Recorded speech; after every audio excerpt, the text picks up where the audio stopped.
আসসালামু আলাইকুম। সুপ্রিয় দর্শক, শুভেচ্ছা জানবেন। যুক্তরাষ্ট্রের প্রেসিডেন্ট ডোনাল্ড ট্রাম্প কি ইরানের সরকার বদলে ফেলতে পারবেন? তিনি তো বলেছিলেন যে ইরানের নতুন নেতৃত্ব দরকার। ইরানের সর্বোচ্চ নেতা আয়াতুল্লাহ আলী খামেনির সামাজিক যোগাযোগ মাধ্যমে দেয়া কিছু স্ট্যাটাস পড়ার পরে তিনি রেগেমেগে এই হুমকি দিয়েছিলেন। সেসব স্ট্যাটাসে আয়াতুল্লাহ আলী খামেনি ডোনাল্ড ট্রাম্পকে দায়ী করেছিলেন এই যে বিক্ষোভ হয়েছে সে বিক্ষোভে হতাহত হওয়ার জন্যে। এখন এই প্রশ্নের জবাব আমরা খুঁজব এবং এই যে টানাপোড়েন, বিক্ষোভ, হুমকি এবং যুক্তরাষ্ট্রের সঙ্গে ইরানের এই যে একটা যুদ্ধ লেগে যায় পরিস্থিতি, এই সবকিছু ইরানের শাসন ব্যবস্থায় কি ধরনের পরিবর্তন আনছে এবং ইরানকে কি ধরনের সমস্যার ভেতরে ফেলে দিচ্ছে, এই বিষয়টি এই কনটেন্টে আলোচনা করব। প্রথমে আপনাদেরকে বলি যে এর আগে যখনই খামেনি সরকারের বিরুদ্ধে বিক্ষোভ হয়েছে, যেমন ধরুন জ্বালানি তেলের মূল্য বৃদ্ধির প্রতিবাদে একটা বিক্ষোভ হয়েছিল, তারপরে মাসা আমিনির মৃত্যুকে কেন্দ্র করে একটা বিক্ষোভ হয়েছিল। এই বিক্ষোভগুলোতে কিছু বিধিনিষেধ তুলে নিয়ে, কিছু উদ্যোগ নিয়ে, কিছু ভর্তুকি দিয়ে সরকার সবকিছু ঠিকঠাক মতো ম্যানেজ করে ফেলেছিল। কিন্তু এবারে যে বিক্ষোভটা হলো, এই বিক্ষোভের প্রকৃতি অন্য বিক্ষোভের চেয়ে একটু আলাদা। এই বিক্ষোভে সরাসরি সরকার পরিবর্তন করার জন্য স্লোগান উঠেছে ইরানের ভেতরে। বলার অপেক্ষা রাখে না যে বর্তমানে যে সরকার রয়েছে সেই সরকারের পক্ষেও ইরানের লোক রয়েছে, যা আমরা পরে দেখতে পেলাম যে শুক্রবারে জুমার নামাজের পরে এই সরকারের পক্ষে বিপুল মানুষের সমাগম হয়েছে এবং তারপরে আরো একটা দিনে আহ খামেনি সরকারের পক্ষে লোকজন রাস্তায় নেমে এসেছিল। কিন্তু এই বিক্ষোভে সরাসরি মার্কিন প্রেসিডেন্ট ডোনাল্ড ট্রাম্প বলেছেন বিক্ষোভকারীদেরকে যে তারা যেন সরকারি প্রতিষ্ঠানগুলো দখল করে নেয় এবং সবচেয়ে বড় কথা তিনি বলেছেন যে সহায়তা আসছে। তাহলে ডোনাল্ড ট্রাম্প যখন বলেন যে বিক্ষোভকারীদের জন্য সহায়তা আসছে, তখন ইরানের সরকার এই বিক্ষোভ দমন করেছে এবং বিক্ষোভ দমন করার সময় তারা বলেছে যে বিদেশিদের প্ররোচনায় পড়ে অনেক সহজ সরল ইরানি এই বিক্ষোভে অংশগ্রহণ করেছে, এটি ইরান সরকারের তরফ থেকে বলা হয়েছে এবং সরাসরি এই বিক্ষোভের জন্য হতাহতের জন্য খামেনি সরকার যুক্তরাষ্ট্র এবং ইসরায়েলকে দায়ী করেছে। কিন্তু এই বিক্ষোভের যে সূচনা হয়েছিল শুরুতেই তো আর মানে 28শে ডিসেম্বরই তো আর এটি সরকার পরিবর্তনের বিক্ষোভ ছিল না। এই বিক্ষোভটা ছিল তাদের অর্থনৈতিক দুরবস্থা দূর করার জন্য একটা বিক্ষোভ। সেই অর্থনৈতিক দুরবস্থা কি দূর হয়েছে? সুপ্রিয় দর্শক, অর্থনৈতিক দুরবস্থা কিন্তু দূর হয়নি। সরকার ফেলে দেওয়ার জন্য যে বিক্ষোভ হয়েছিল সেটি সরকার দমন করেছে, সেই পরিস্থিতি শান্ত হয়েছে। এখন ইরানের তাহলে মূল সংকটগুলো কি? ইরানের অনেকগুলো সংকট, মানে ইরানের আসলে মূল সংকট বলে আলাদা করে কিছু বলা যাবে না। আমি অল্প কয়েকটি সংকটের কথা বলি। যেমন ধরুন তেহরানে পানির সংকট রয়েছে। এটি একটা প্রাকৃতিক বিষয়। সেখানে নদীর পানি শুকিয়ে যাচ্ছে।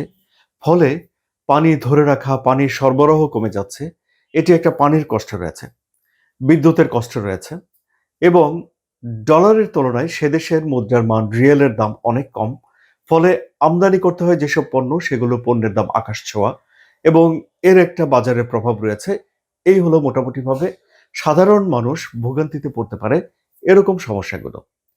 আর বাকি যেগুলো রয়েছে, যেমন ধরুন ইসরায়েলের সঙ্গে যুদ্ধ, ইসরায়েলের হুমকি মোকাবেলা, যুক্তরাষ্ট্রের সঙ্গে হুমকি মোকাবেলা করা, এগুলো হলো ইরান সরকারের বিষয়। সরকারকে দুটো দিকই দেখতে হচ্ছে।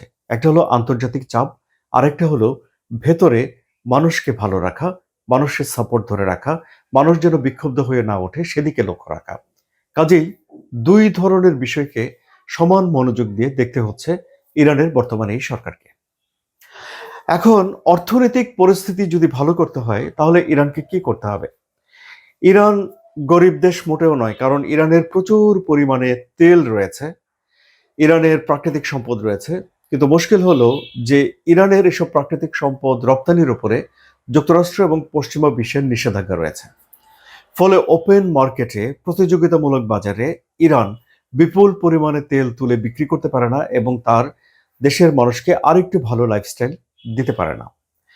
আবার ধরুন এই নিষেধাজ্ঞাগুলো তুলে নিতে হলে ইরানকে বেশ কিছু শর্ত মেনে নিতে হবে, যে শর্তগুলোকে ইরান অপমানজনক মনে করে। কেমন? যেমন ইরান তার পারমাণবিক কর্মসূচি চালিয়ে যেতে পারবে না, যদিও ইরান ঘোষণা দিয়ে রেখেছে যে তারা পারমাণবিক অস্ত্র বানাতে চায় না, কিন্তু পশ্চিমা বিশ্বের দিক থেকে একটা চাপ রয়েছে যে ইরান আসলে পারমাণবিক কর্মসূচি চালাতে পারবে না। আবার ধরুন, ইরান তার যে ক্ষেপণাস্ত্র প্রোগ্রাম রয়েছে এটি নিয়ে কোনো রকম আলাপ আলোচনা করতে চায় না, কারণ ইরান মনে করে যে ক্ষেপণাস্ত্র প্রোগ্রাম তাদের সার্বভৌমত্ব রক্ষা করার জন্য একটা প্রোগ্রাম, কাজে এটা নিয়ে তারা কোনো আলোচনা করতে চায় না। কিন্তু এই জায়গাতে এসে যুক্তরাষ্ট্র এবং ইসরায়েল এই বিষয়টি নিয়েও আলোচনা করতে চায়। তার মানে ইরানের ক্ষেপণাস্ত্র তৈরি করার যে দক্ষতা সেটাও যেন ইরান কাজে লাগাতে না পারে সে বিষয়টিও তারা নিশ্চিত করতে চায়। এটি হলো আরেকটি বিষয়। এখন তাহলে এইসব বিষয়গুলোকে যদি ইরান মেনে নেয় তাহলে একটা চুক্তি হতে পারে। একটা চুক্তি যদি হয় তাহলে নিষেধাজ্ঞা উঠে যেতে পারে। নিষেধাজ্ঞা যদি উঠে যায় তাহলে তেল বিক্রির পরিমাণ বাড়তে পারে। তেল বিক্রির পরিমাণ যদি বাড়ে তাহলে সেখানে আ ডলারের এগেইনস্টে রিয়ালের মুদ্রার মান বাড়তে পারে বা জীবনযাত্রা আরেকটু সহনীয় হতে পারে। এরকম একটা বার্তা কিন্তু ইরানের সাধারণ মানুষের কাছে পৌঁছানোর একটা চেষ্টা পশ্চিমা বিশ্বের রয়েছে। ফলে ইরান সরকারের জন্য এটা একটা বিশাল চাপ। কারণ এই সরকারকে জনগণকেও ভালো রাখতে হবে। আবার এই সরকারকে এসব হুমকির মোকাবেলা করে টিকেও থাকতে হবে। কারণ ইরান যুক্তরাষ্ট্রের চোখে তাকিয়ে কিংবা ইসরায়েলের চোখে চোখ রেখে সমানে জবাব দেবে বলে একটা ঘোষণা দিয়ে রেখেছে। সুতরাং এখানে একটা সংকট রয়েছে ইরানের, এবং এটিকে পুঁজি করে পশ্চিমা বিশ্ব ইরানের উপরে চাপ আরো বাড়াচ্ছে বলেই এখন ধারণা করা হচ্ছে। অনেকে এই নিয়ে কথাও বলছেন। এবার বাইরের যে চাপ তাদেরকে মোকাবেলার জন্য ইরান কি করেছে? ইরানের এই যে আয়াতুল্লাহ আলী খামেনি সরকার এমনভাবে আঞ্চলিক মিত্র তৈরি করেছে, একটা অক্ষ শক্তি তৈরি করে রেখেছে যেন ইরানের ভেতরে যুদ্ধ না আসে, যুদ্ধগুলো যেন দূরে দূরে থাকে।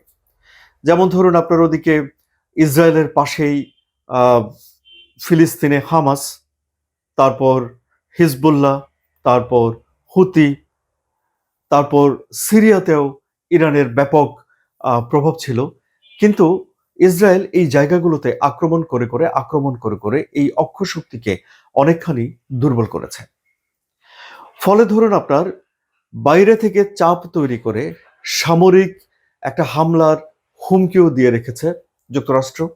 এই যেমন ধরুন যুক্তরাষ্ট্রের নৌবহর মানে রণতরী বহর, শুধু একটা সিঙ্গেল রণতরী না, আব্রাহাম লিঙ্কন একটা রণতরী। এটি যুদ্ধ বিমান বহন করতে পারে, একসঙ্গে 70 থেকে 100টি হেলিকপ্টার এবং যুদ্ধ বিমান ওখানে ল্যান্ড করতে পারে। 5,000 সেনা সেখানে কাজ করে, তাদের মধ্যে পাইলট রয়েছে, আরো নানা রকম প্রফেশনালস রয়েছে। একটা ছোটখাটো ক্যান্টনমেন্ট এটা। এখন একটা দেশ তার একটা মিনি ক্যান্টনমেন্টকে যদি ইরানের কাছাকাছি পাঠিয়ে দেয় তাহলে এটি ইরানের মিসাইলের আওতার ভিতরে যদি চলে যায় তাহলে এর নিরাপত্তা কি বিঘ্নিত হয় না? এর নিরাপত্তা নিশ্চিত করার জন্য এটি শুধু একা রণতরী নয়, এর পাশে কিছু স্ট্রাইকিং ফোর্স, ছোট ছোট জাহাজ থাকে, এর সঙ্গে সাবমেরিন থাকে, এর সঙ্গে উন্নত প্রযুক্তি থাকে। এটিকে সার্বক্ষণিকভাবে আকাশ থেকে নজরদারির আওতায় রাখা হয়। এটির ভেতরে উন্নত মানের রাডার সিস্টেম রয়েছে, যে সিস্টেম দিয়ে দূর থেকেই তারা উড়ন্ত কোনো বস্তুকে চিহ্নিত করতে পারে। সুতরাং এখানে ইরান যদি আক্রমণ করেও বসে এই নৌবহরে, এই নৌবহর প্রথমে নিজেকে রক্ষা করার এক ধরনের ব্যবস্থা তৈরি করে রাখে এবং তারপর সেটি এগিয়ে আসছে ইরানের দিকে। ডেফিনেটলি এটি ইরানের জন্য একটা চাপ। ইরানও তার সাবমেরিন পানিতে নামিয়েছে, ইরানও নিজেকে সতর্ক অবস্থায় রেখেছে। দুই পক্ষের ভেতরে টান টান উত্তেজনা রয়েছে, কিন্তু এই উত্তেজনার ভেতরেও আবার আলাপ আলোচনার মাধ্যমে সমস্যার সমাধানের এক ধরনের আভাস, ইঙ্গিত, আমন্ত্রণ, এই কথাগুলো আছে। সুতরাং এটি স্পষ্ট যে এই সব কিছু স্বাভাবিক হয়ে যেতে পারে যদি ইরান যুক্তরাষ্ট্রের সঙ্গে একটা আলোচনায় যায়, একটা চুক্তিতে যায়। কিন্তু ইরান বলে যে তারা সম্মানের সঙ্গে আলোচনায় বসতে চায়, কিন্তু যুক্তরাষ্ট্র যেসব শর্তগুলো দেয় সেসব শর্তগুলোকে ইরান আবার সম্মানজনক মনে করে না। সুতরাং এই যখন পরিস্থিতি হয় তখন সে দেশের যেই শাসন ব্যবস্থায়, যেখানে ইসলামী স্কলাররা শাসনের উপরের দিকে ছিলেন, কর্তৃত্ব তাদের উপরে ছিল, এখন অনেক বিশ্লেষক বলছেন যে এই কর্তৃত্ব কিছুটা সামরিক দিকে চলে যাচ্ছে। বিশেষ করে আইআরজিসি, ইসলামী বিপ্লবী রক্ষী বাহিনী যারা রয়েছে তাদের কাছে অনেকখানি দায়িত্ব চলে যাচ্ছে। কেন চলে যাচ্ছে?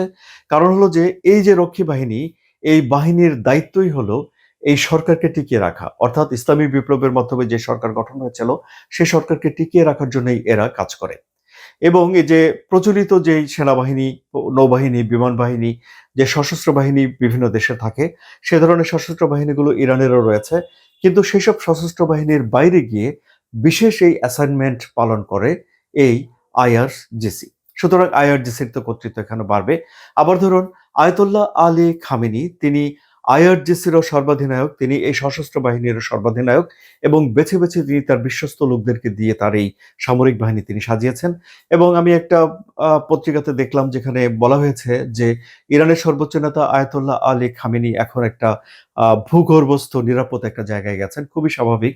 একটা দেশ যখন যুক্তরাষ্ট্র এবং ইসরায়েলের মতো দেশের সঙ্গে যুদ্ধ লেগে গেল বলে এরকম একটা পরিস্থিতির ভেতর দিয়ে যায়, তখন তো অবশ্যই সে দেশের সর্বোচ্চ নেতাকে নিরাপদে রাখতে হবে।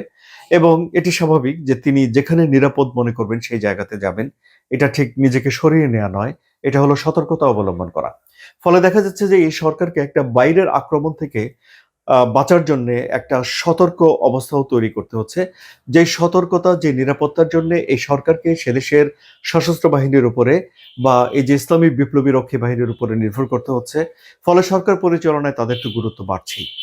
এবং এভাবেই খামেনি সরকারের এখন যেভাবে তারা দেশ পরিচালনা করছেন, সেই দেশ পরিচালনায় গত ৬ মাসে যেভাবে চলেছে, ঠিক এখন তা একটু একটু করে বদলে অন্য একটা রূপে চলছে।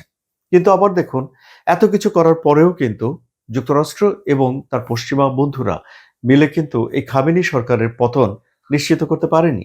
এবং খামেনি সরকার যে কোনো হামলাকে শক্তিশালীভাবে মোকাবেলা করা, পাল্টা হামলা দিয়ে সাজা দেওয়ার ঘোষণা দিয়ে যাচ্ছে, হুমকি দিয়ে যাচ্ছে। কিন্তু সবকিছু মিলে এখন ইরানের যে সময়টি যাচ্ছে, এটি অত্যন্ত একটা বিপদসংকুল একটা সময় সেখানে অতিবাহিত হচ্ছে, যেখানে টানটান উত্তেজনার মধ্যে রয়েছে সে দেশের সাধারণ মানুষ, টানটান উত্তেজনার মধ্যে রয়েছে যারা খামেনি সরকারকে পছন্দ করে না তারা। কারণ হলো যে বিক্ষোভ দমন করার পরেই বিক্ষোভে যারা আর্থিক সহযোগিতা করেছিল, যেসব ব্যবসায়ীরা তাদের ব্যবসা প্রতিষ্ঠানকে জব্দ করেছে ইরান সরকার, এবং ইরান সরকার এই সরকারের এগেনস্টে যারাই বিক্ষোভ করেছিল তাদের সবাইকে মোটামুটিভাবে আহ মানে কোণঠাসা করে ফেলার জন্য যা যা করা সেগুলো তারা করছে। আবার একই সঙ্গে আন্তর্জাতিক হুমকিগুলোরও কঠোর জবাব দেওয়ার হুমকি দিচ্ছে।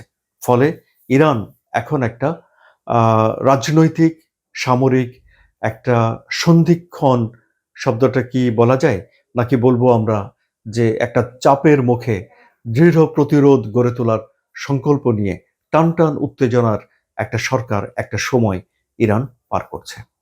আলোচনা কেমন লাগলো সুপ্রিয় দর্শক? যদি ভালো লাগে তাহলে সাবস্ক্রাইব করে চ্যানেলের সঙ্গে থাকুন। ধন্যবাদ।